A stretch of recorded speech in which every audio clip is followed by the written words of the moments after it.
Ezekiel പ്രവാചകന്റെ പുസ്തകം എന്നുള്ള വായന 36 അധ്യായം 1 മുതൽ 18 വരെയുള്ള വചനങ്ങൾ. ഇസ്രായേലിന് നവജീവൻ. ഈ അധ്യായത്തെ രണ്ടായിട്ട് തിരിക്കുന്നു. ഇത് 1-ാം ഭാഗമാണ്. ഇസ്രായേലിന് നവജീവൻ. 1-ാം വചനം. മനുഷ്യപുത്ര, നീ ഇസ്രായേൽ മലകളോട് പ്രവചിക്കുക. ഇസ്രായേൽ മലകളെ, കർത്താവിൻ്റെ വചനം ശ്രവിക്കുവിൻ. ദൈവമായ കർത്താവ് അരുളി ചെയ്യുന്നു, ആഹാ, പുരാതന ശൃംഖങ്ങൾ നമ്മുടെ അവകാശമായി തീർന്നിരിക്കുന്നു എന്ന് നിങ്ങളെപ്പറ്റി ശത്രുക്കൾ പറഞ്ഞു. അതുകൊണ്ട് നീ പ്രവചിക്കുക.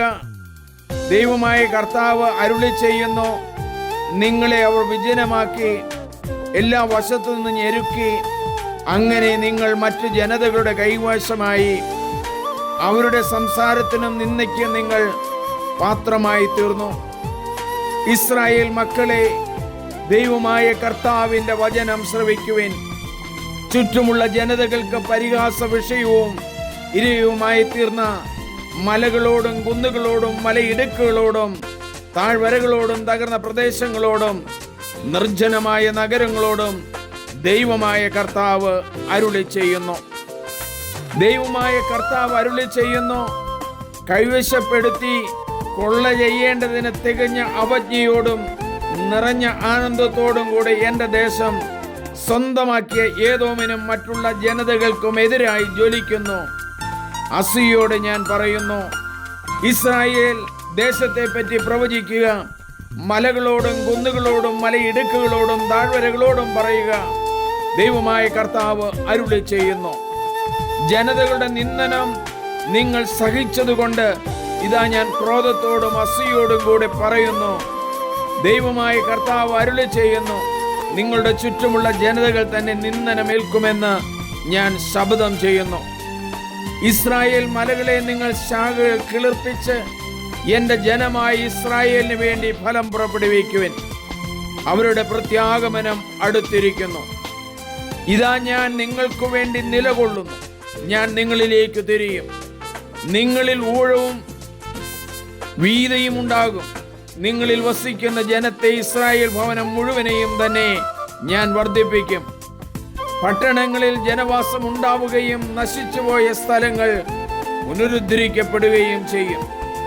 മനുഷ്യരെയും മൃഗങ്ങളെയും ഞാൻ നിങ്ങളിൽ വർദ്ധിപ്പിക്കും. അവർ സന്താനപുഷ്ടിയുള്ളവരായി പെരുകും.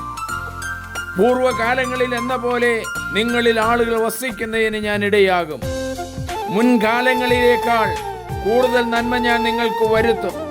ഞാനാണ് കർത്താവ് എന്ന് അപ്പോൾ നിങ്ങൾ അറിയും. ഞാൻ നിന്നിൽ മനുഷ്യർ എൻ്റെ ജനമായ ഇസ്രായേൽ തന്നെ നടക്കുന്നതിന് ഇടയാക്കും. അവർ നിന്നെ കൈവശപ്പെടുത്തുകയും നീ അവർക്ക് അവകാശമാവുകയും ചെയ്യും. മേലിൽ നീ അവരെ സന്താന ദുഃഖത്തിൽ ആഴ്ത്തുകയില്ല. ദൈവമായ കർത്താവ് അരുളി ചെയ്യുന്നു, നീ മനുഷ്യരെ വിഴുങ്ങുകയും നിന്റെ ജനത്തെ സന്താന ദുഃഖത്തിൽ ആഴ്ത്തുകയും ചെയ്യുന്നുവെന്ന് ആളുകൾ നിന്നെ പറ്റി പറയുന്നു. അതുകൊണ്ട് ദൈവമായ കർത്താവ് അരുളി ചെയ്യുന്നു, നീ മനുഷ്യരെ വിഴുങ്ങുകയും നിന്റെ ജനത്തെ സന്താന ദുഃഖത്തിൽ ആഴ്ത്തുകയും ചെയ്യുകയില്ല. ജനതകളുടെ നിന്ദനം കേൾക്കുന്നതിന് നിനക്ക് ഞാൻ ഇടവരുത്തുകയില്ല. ഇനി ഒരിക്കലും നീ ജനതകളുടെ പരിഹാസം ഏൽക്കുകയോ നിന്റെ ജനത്തിന്റെ വീഴ്ചയ്ക്ക് കാരണമാവുകയോ ഇല്ല. ദൈവമായ കർത്താവ് അരുളി ചെയ്യുന്നു. കർത്താവ് എന്നോട് അരുളി ചെയ്തു, മനുഷ്യപുത്ര, ഇസ്രായേൽ ഭവനം സ്വദേശത്ത് വസിച്ചിരുന്നപ്പോൾ അവർ തങ്ങളുടെ ജീവിത രീതിയിലും പ്രവൃത്തികളിലും അതിനെ അശുദ്ധമാക്കി. എൻ്റെ മുമ്പിൽ അവരുടെ പെരുമാറ്റം സ്ത്രീയുടെ ആർത്തവ മാലിന്യം പോലെയായിരുന്നു. നമുക്ക് പ്രാർത്ഥിക്കാം.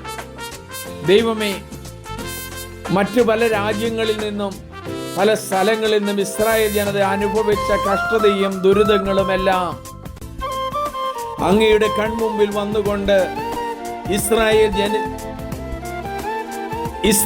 ജനതയെ രക്ഷിക്കുന്ന വചനമാണല്ലോ അങ്ങ് അരുളി ചെയ്യുന്നത്.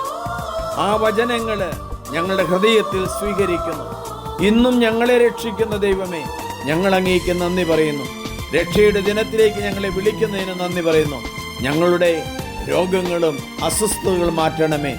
മക്കളില്ലാത്തവരെ, ഇസ്രായേൽ ജനതയെ രക്ഷിച്ചതുപോലെ ഞങ്ങളെയും രക്ഷിക്കണമേ. ആമേൻ. ഏറ്റവും സ്നേഹമുള്ളവരെ, നിങ്ങളെല്ലാവരും ഇത് സബ്സ്ക്രൈബ് ചെയ്യണം.